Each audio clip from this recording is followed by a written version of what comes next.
let's say that you are on a webinar, you're talking about a testimonial where this person went and completely changed their lives. Maybe he was struggling with imposter syndrome. Maybe he was struggling with discipline. Maybe he was struggling with the marketing inside of his business or whatever. You can actually gesture towards the person that you're speaking to, and they will start to feel the things that you're talking about inside of themselves because they will place themselves inside of the story. And then when you talk about how we were able to help him, maybe even just the process of he was able to completely trust us and open up about what was going on with his business, and he got to the point where he got the help that he needed, you can actually point to yourself and therefore, again, align what it is that you're talking about in the prospect's head with you. But you can align different feelings and different things with each person. So if you want the prospect to trust you maybe a little bit more, you can tell a story about how somebody was finally able to trust somebody and like get a positive outcome.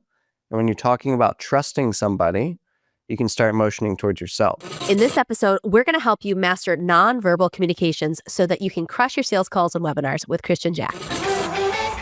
If you want to build a legitimate, profitable online business without shiny objects, without the hypey gimmicks, and without the stress and overwhelm, if you want to make more money without having to be present online all day, every day, pumping out content that nobody sees and hustling DMs to generate leads and sales, then this is the place for you.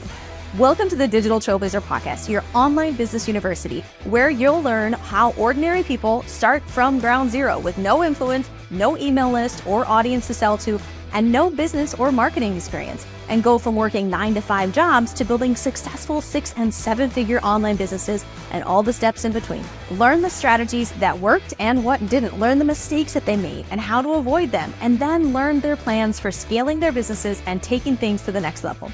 All so that you can build your business faster and easier and make more money without sacrificing the things that are important to you in your life. I'm your host, Leah Ray Getz, and with me is my husband, Todd. Now, let's get to it with today's guest. Welcome, Christian. We're excited to have you with us today. Why don't you go ahead and give a little context to our audience, let them know a little bit more about yourself, and then we're going to dive into this world of nonverbal communication. Amazing. Thank you so much, Leah and Todd. Appreciate you having me on today. About me, I closed a little over $100 million over the past 3 years, my first 3 years in sales. And I've just done a lot in the online coaching, consulting, agency space when it comes to sales and communication and just teaching people how to live better lives, make more money with it. So I think people might not even understand the value of nonverbal communication skills when it comes to sales. Why don't we give a little broad strokes here, help people understand even how does this factor in the sales process? Yeah, let's dive into it. So without getting too technical, let's imagine real quick, if you just close your eyes and you imagine that you're maybe walking down your street where your house is and you see this person off in the distance and they're just wildly waving their arms or running at you. They're like sweating, red in the face. Where does your mind immediately go? You're like, what's wrong, right? Versus if you see that same person no longer red in the face, no arms waving, just calmly walking towards you, and they just raise their hand. They're like, hey, what's going on?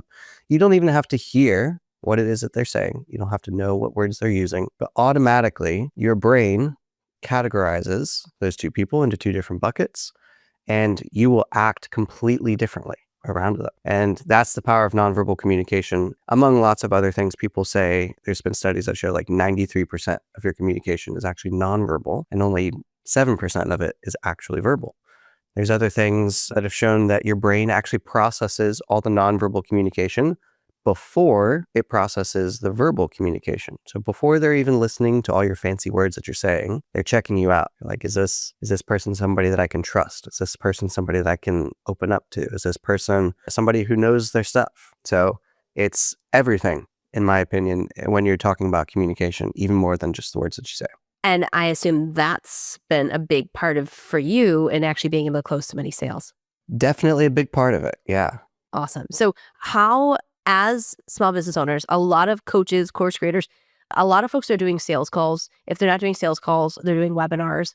How does this play a part? Like, how do you actually leverage your nonverbal communication in a way that helps maybe build the know, like, and trust? It helps to maybe move people over the finish line in the sales process. Well, we can talk about just maybe one area of it first, because there's a lot of ways that you communicate non-verbally, but one really big way is just your movement.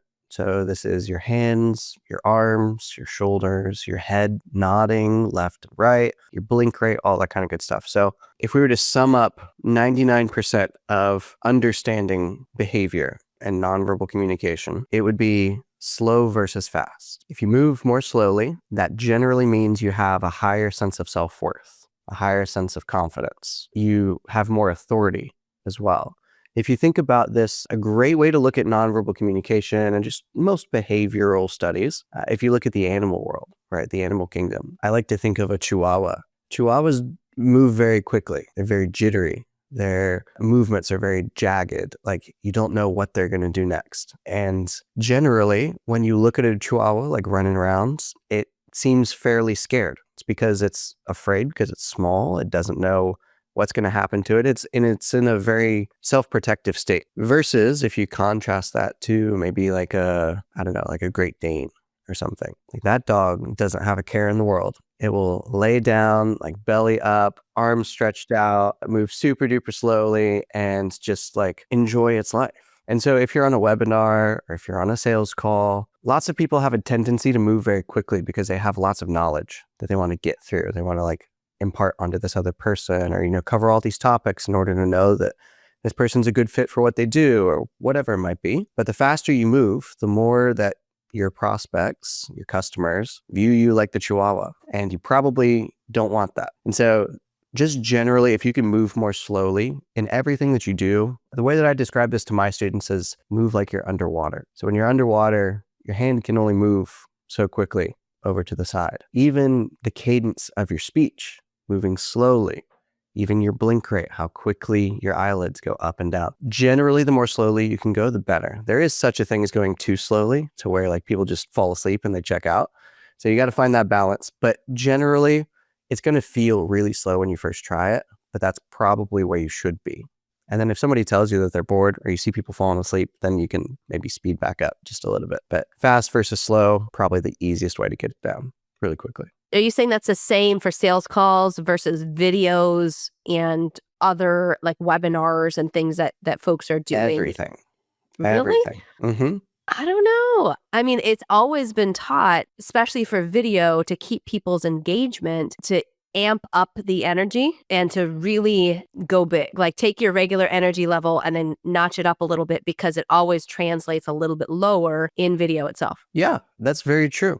Very true. When you're on video, people say that you lose about 50% of the energy that you are trying to convey. Now, energy isn't necessarily the same as how quickly you move. If you look at like Tony Robbins, when he's on stage, as an example, he's a master communicator, especially when giving big talks to groups of people. He will still move slowly, but he's also able to convey very high levels of energy. It's very interesting. So it's always a balance of figuring out, what are all the things that we need to do? And this is where you get down the rabbit hole. But it's like, there's always a million things that you could be doing. The question is, like, what do you need to work on the most right now? And more often than not, with coaches, consultants, agency owners, course creators, etc., one of the biggest problems that goes around inside of the space right now, I don't know your opinion on this, but it's usually trust is what I see. Like everybody's a course creator, everybody's a coach, your cousin's aunt is probably a coach as well. And so because everybody's a coach, it's like, how do I know what's real? How do I trust this person that I just saw this video on the internet? And so this is a really big part of that is if you just learn to slow your movements down a little bit, you can keep the energy up. You can keep creating novelty and focus inside of other people's brains, but at the same time, stay slow. Interesting. I would maybe question a little bit more on the platform because especially TikTok, where people have really short attention spans, what we've seen and we've had people actually come and talk to us about who are crushing it in those platforms is they'll even actually speed up their videos in editing to, crank it along to the 1.3x speed.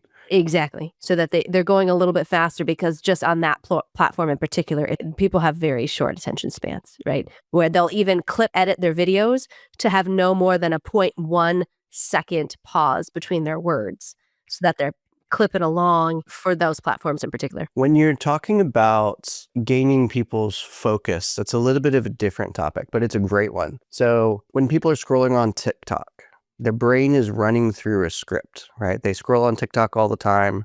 They just watch a video, they like it, maybe they leave a comment, maybe they share it with a friend, then they go on to the next one, and they go on to the next one, and they go on to the next one. Or maybe you go to the coffee shop, right? And you're talking to the barista. Barista comes to the counter saying, what do you want, right? Can I take your order? And they expect somebody to go back and give them their order. If you are, hopping onto a sales call or something and you've been on a million sales calls before, like you're probably expecting the salesperson to come on, ask you where you're from, how's the weather there, frame the call, whatever. Your brain is very, very, very good at creating scripts for everything in your life because it runs on this automation of conserving energy. That's like a big part of human behavior is your brain is trying to conserve energy in case it needs to use it to like run away from a tiger or something later on, right? If you think of caveman version of humans. And the modern brain is still the same way. So your brain is running this script in your head of how you expect this TikTok feed to go. I'm going to see some memes, we're going to see the stuff, whatever. And so if you really want to gain somebody's attention, it's just about doing something that breaks that script, that goes outside of it. Same reason when you're walking down the street, like just going back to that old example, you see somebody just running down the street, sprinting at you, waving their arms, red in the face. Like that's not something that you see on your street day to day, right? It's abnormal. And so your brain immediately will focus completely on that person. So you can use the same thing on TikTok or wherever with your content. The trick is figuring out what is that bit of novelty, what is that new thing that you want to introduce in order to break their script. If you've seen some people use ads, but I saw this ad where like this guy was pointing to a donkey. He was like, look at this donkey. And just immediately like it breaks a script in your brain because you're like, what? How did I get a donkey on my feed? Right? Like I'm not a farmer or whatever. And then he says, look at me, look at this donkey, look at me. And so then he actually starts his ad at that point. And it was incredible because I looked at the ad and it had thousands of likes on it. Like ads don't usually get likes, right?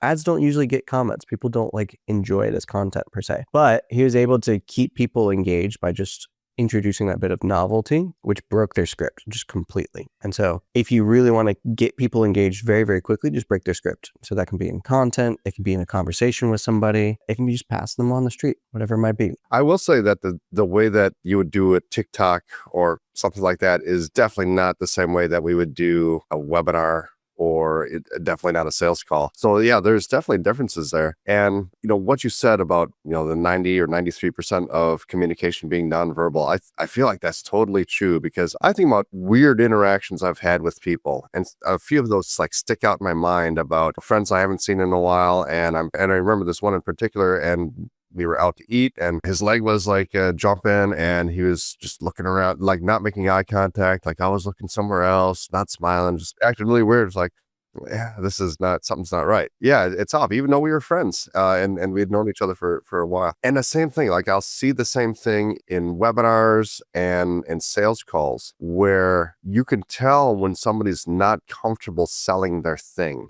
Because as soon as they get to the point where they're talking about joining or making the transition to pitching their offer or talking about price, and suddenly their whole demeanor changes. And you can tell it's super awkward looking off screen, maybe to a second monitor to try to figure out what they're going to say. Or if they're not comfortable with something, they kind of flip through their slides real quick. And you can definitely see the change in tonality and demeanor if they're on camera. And yeah, that can totally ruin a presentation, even though the script is the same, right? The things that you're saying, the words that you're saying are the same.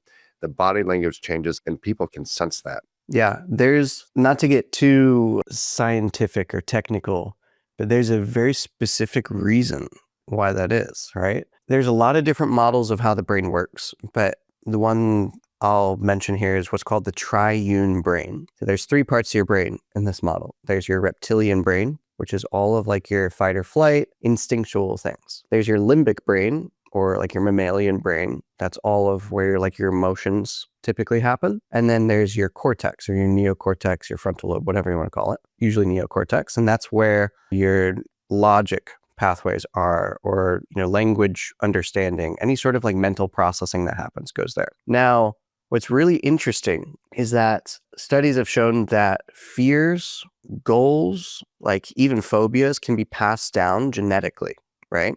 And there's DNA that is passed down from past generations, right? So if you imagine caveman version of Todd, right? Ancestors way, way, way long ago, they probably experienced this thing that they learned to be afraid of. And so then that knowledge was then passed down in the brain, in that reptilian part of the brain and in the mammalian part of the brain. And so there's actually ancient knowledge inside of your brain right now that's been passed down through generations. And so because of that, your brain has been dealing with that information since it was born. It's age-old wisdom. And it is also the part of your brain that will override everything else in order to achieve like fight or flight state, as an example. So if you're a salesperson, as an example, and you're on a call and you feel nervous, it's because you're afraid of something and your amygdala is immediately like, oh, I'm going to get, thrown out of the tribe, or I'm going to get fired, and that's going to lead to me not making any money. And so then that's going to lead to me being out on the street, and like I could die out on the street, right? Your brain kind of runs through all of that. And because it's the most powerful part of your brain, it will always override your logical thinking part of your brain. That's like,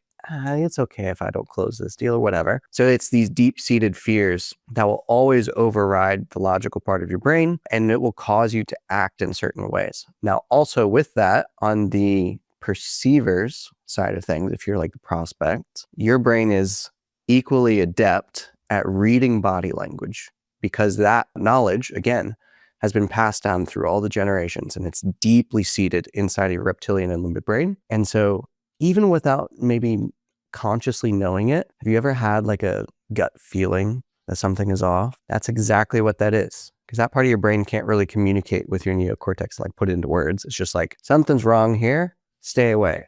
And so then like you're probably not going to end up closing that deal because of it. But humans are very, very, very good at reading body language, even if you don't realize that you are, even if you can't like put it into words. So what specifically in those one-to-one interactions on Zoom, say a Zoom call, what should we be looking to do to minimize creating any red flags for folks and really making those connections so you can make those sales? The biggest thing is who you are speaks much more loudly than what you say.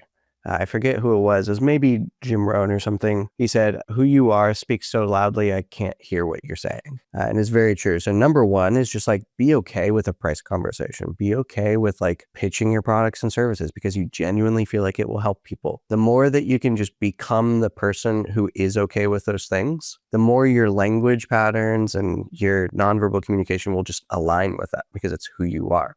Right? A Great Dane doesn't have to act like a Great Dane because it just is a Great Dane, versus a Chihuahua has to act like something that it's not. And so therefore you can see like it's trying to act all big and bad, but you know for a fact that it's not. So that's number one. Number two, on like a more tactical level, is I'd say move slowly is really the biggest thing. The more that you can move slowly, the better you'll be communicating your level of authority, confidence, comfort with the situation, right? Let's just say as an example, are talking to a salesperson and you're like, ooh, that's a lot of money. And the salesperson immediately just jumps in there like, oh yeah, that's no big deal. Like we can figure out payment plans, blah, blah, blah, blah. Just that quickness immediately raises a red flag in your brain versus if a salesperson is like, okay, yeah, it's not a big deal. We can maybe work through that. Like it's much more calming. So movement and speed of movement is honestly the biggest thing that I would say. An easy thing to control would also be your blink rate. If you just notice somebody's blink rate go up, then that means they're nervous. If it's slow, then they're less nervous. So that can be an easy thing to just like keep in mind. It's hard to just remember, just move slowly with everything that you do. Yeah, with the bringing up the price point and being comfortable, that's, I think, a lot easier to say than to do, especially if you've not made sales yet at that price point. It can be really tough. So I think just the repetition, I think, will help to get you there. But being conscious of that and kind of knowing how you're coming across and how that's going, doing the review of the Zoom calls afterwards, I think will really help. And I think what you said about what we would call like a strategic pause, like you said, if somebody has a price objection, rather than just coming back right away, like when you do this enough, you know what's coming and you know the response. The thing is, you still have to play it out the right way. Even though you know what they're going to say, you can't cut them off and say, hey, we can deal with that. We got payment plans. We got blah, blah, blah, blah. Yeah, you're right. People are going to probably react to that the wrong way. So having that pause in there, making it feel like you're really considering what they said.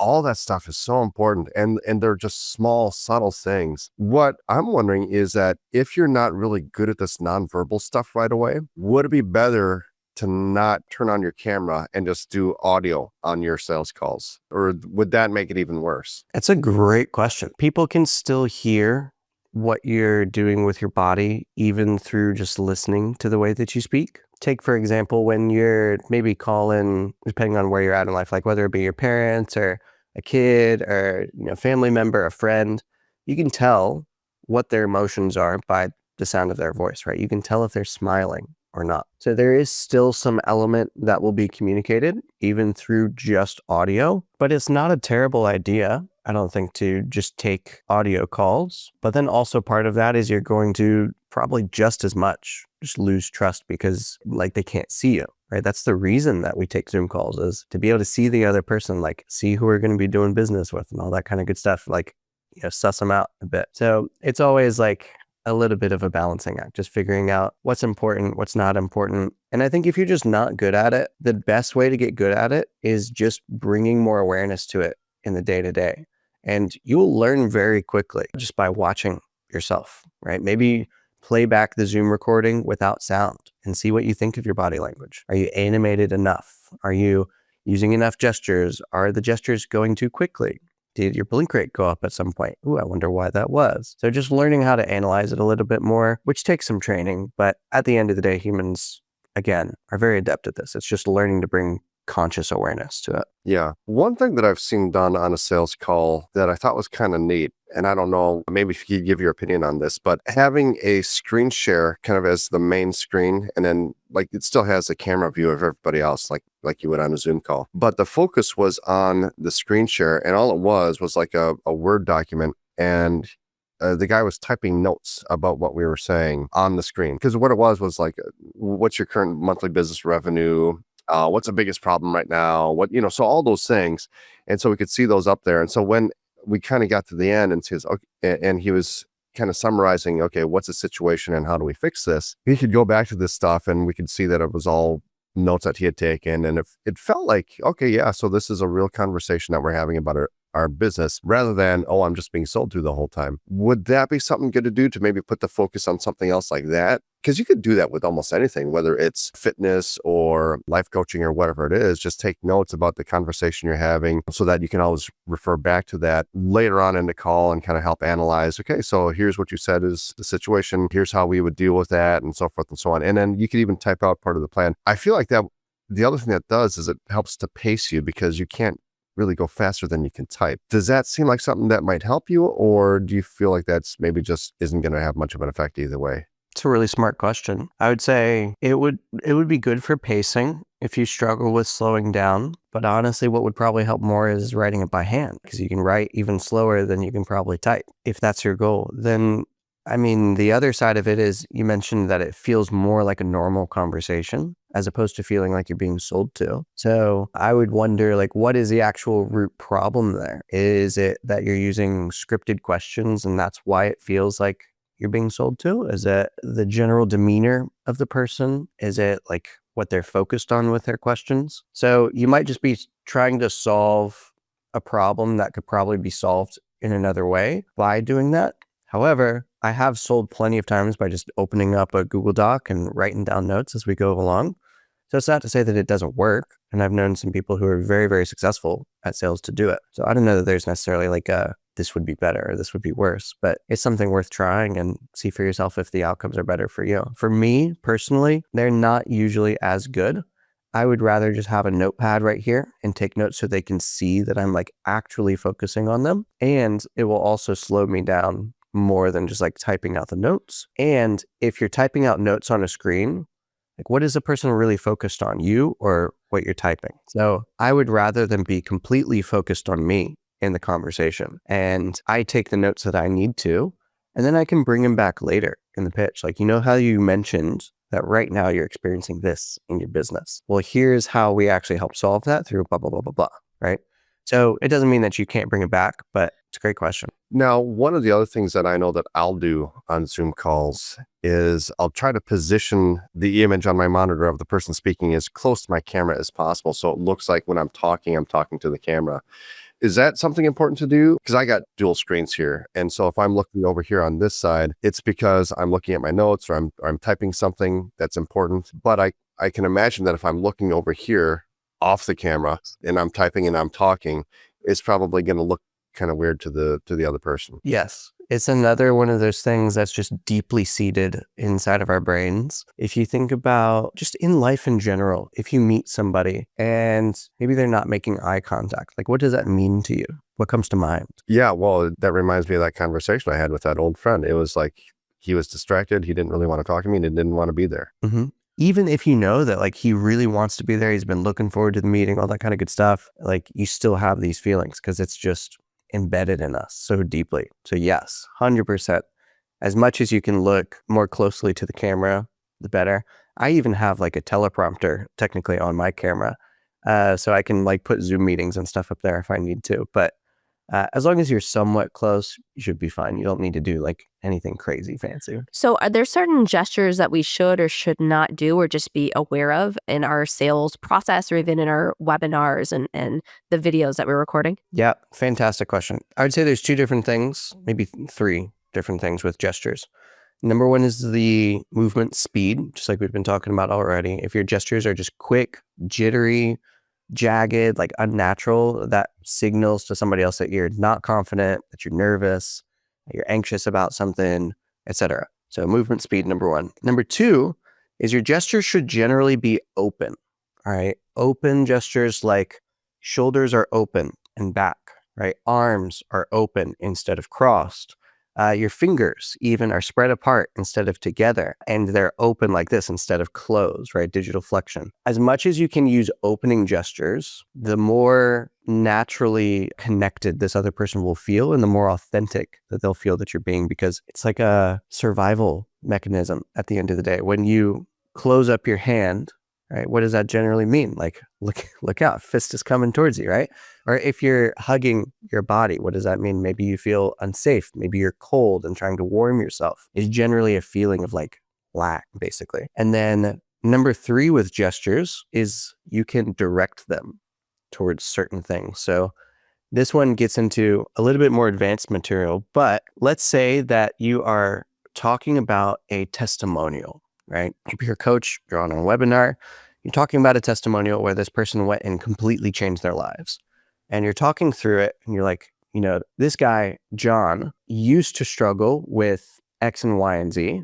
And then he came in, we helped him with A and B and C, and that allowed him to D, E, F, right? Very simply, maybe he was struggling with imposter syndrome. Maybe he was struggling with discipline. Maybe he was struggling with the marketing inside of his business or whatever. You can actually gesture towards the person that you're speaking to, and they will start to feel the things that you're talking about inside of themselves because they will place themselves inside of the story. And then when you talk about how we were able to help him, you know, maybe even just the process of he was able to completely trust us and open up about what was going on with his business, and he got to the point where he got the help that he needed, you can actually point to yourself and therefore, again, align what it is that you're talking about in the prospect's head with you. So this can happen when you're telling just completely random stories as well. Doesn't even have to be like a testimonial or anything, but you can align different feelings and different things with each person. So if you want the prospect to trust you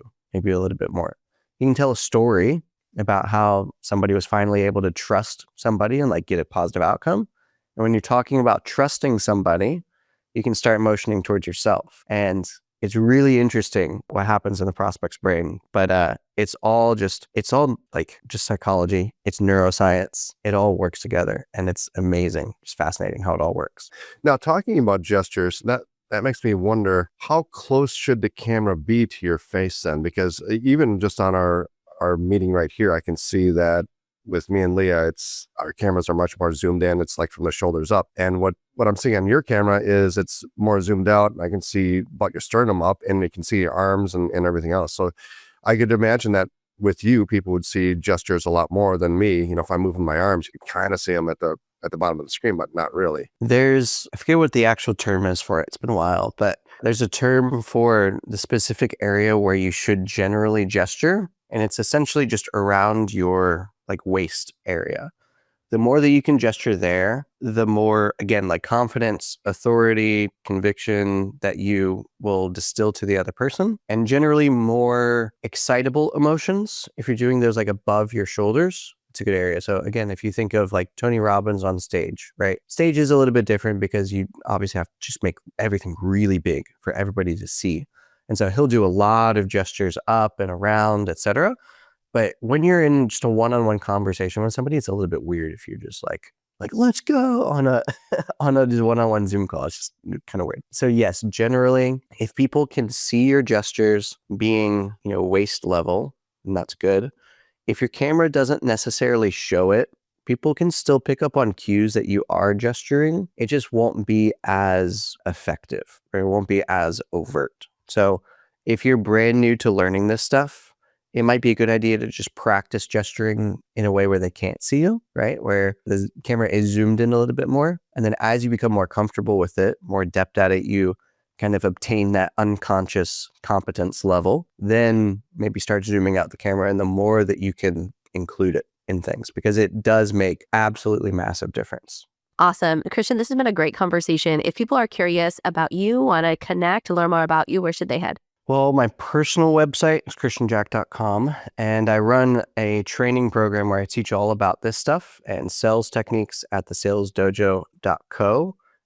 If you want like all of the real goodies, if you will, I have made a special place for people to go just as like a thank you for being part of the digital Trailblazer community. So that is the salesdojo.co/Trailblazer. There's a couple of things on that page, might just make you a few extra sales this month for free for you. So check that out. I would say that's the place to go. And then if you want to find me anywhere on the internet, you can Google me and you can find me on pretty much any platform, anywhere. Awesome. Thank you so much, Christian. We really appreciate it. Thank you, Leah. Thank you, Todd. Appreciate it. You've been listening to the Digital Trailblazer podcast. For show notes and information about today's guest, head to digitaltrailblazer.com. Now, if you love this episode, if you got some value, make sure you leave us a review and subscribe. And be sure to share this episode with anyone you know who could use help to build their business. Thank you for listening, and we'll see you next time.